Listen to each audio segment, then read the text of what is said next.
Well, good morning, everybody. Welcome to Coffee with Doc here on Wednesday morning. I think about every time that I hold this cup up here, it reminds me of Wilson on the old home improvement, Tim Taylor, the tool time guy. But I have to have my coffee in the morning. And I'm glad you've joined me here on this Wednesday morning. We've been looking at Joshua, and we've been looking at the memorials that God told him to set up, the 12 stones that were taken from the middle of the river Jordan as God rolled back the waters, and where the priests were standing. They were to take one stone for every tribe and take it and put it as a memorial. We looked at why do we need memorials, basically, and then so we don't forget. And the other thing was, how do we use memorials? And that was basically to teach the children, to teach the next generation. Now, what I want to look at today is, what is the nature of the memorials? What is the nature of the testimony that's left for those who come behind? Well, the two things that jump out to me that are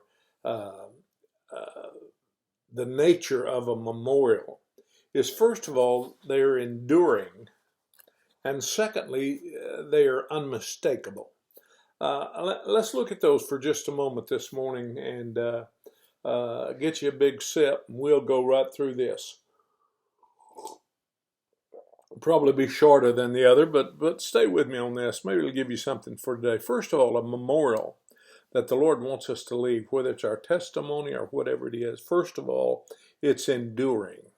Listen to Joshua chapter 4 and verse 7. He said, "Then you shall answer them," those who ask a question about the memorials, "then you shall answer them that the waters of Jordan were cut off before the ark of the covenant of the Lord. When it passed over Jordan, the waters of Jordan were cut off."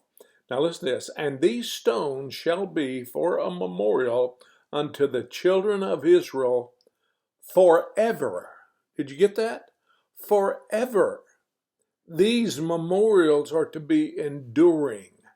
They're to last. They're to be something that generation after generation will ask about.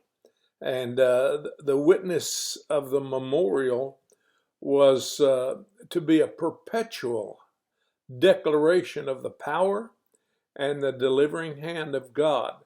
So in every generation, we have a testimony of what God has done, who God is, how to find God. And so the witness of the memorials that are our lives, our testimony, it's a declaration, a perpetual, enduring declaration of the delivering hand of God. And that's why Proverbs chapter 22 and verse 28 says, "Remove not the ancient landmarks which thy fathers have set." Don't take them down. Don't take them away. Don't cover them up. You know, we've gone through a period of time in our nation where statues, memorials, monuments have been taken down because they offended somebody. And a memorial or a monument, whether it's a good one or a bad one, can be used as a testimony for the past. Don't repeat this in some cases. Don't ever let this happen again in some cases. I remember when I went to both Poland and places where Jews during World War II were kept in concentration camps. I've been in Auschwitz, and I've been in some of those, can't think of the names right now, but about 3 or 4 there in Poland that I went to. And you would see things through a glass wall, and they would be things like suitcases that were piled up, or shaving mugs and shaving equipment that were piled up, or it might be coats, or it might be a different thing where the Jewish people, that was taken from them. And Auschwitz and places like that, Birkenau, they were all left as a testimony not to do this again. Don't let this happen. and yet people are tearing them down right and left because they're offended by them. Well, let me tell you something.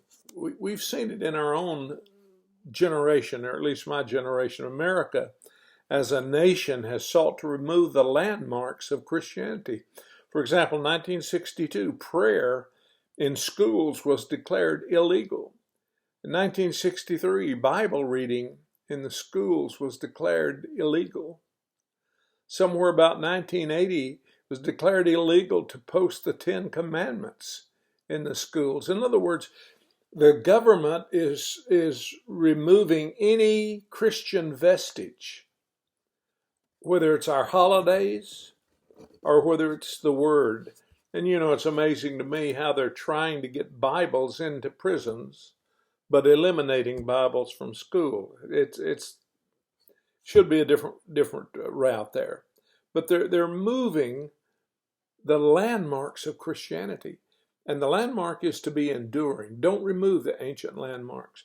Hebrews 12 and verse 1 says, "Wherefore, seeing we're also compassed about with so great a cloud of witness, let us lay aside every weight and the sin which does so easily beset us, and let us run with patience the race that is set before us." We've got a race set before us, and we need to fight for those reminders, whether good or bad, of who God is.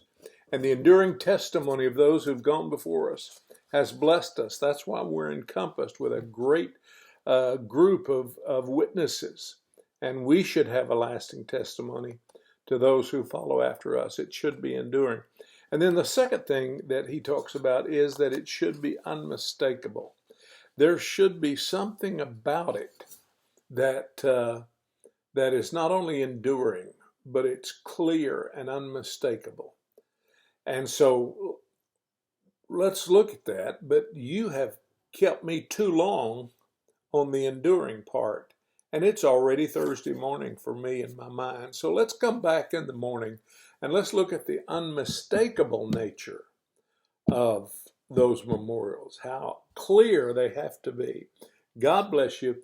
We'll see you in the morning on Coffee with Doc. Have a great day today.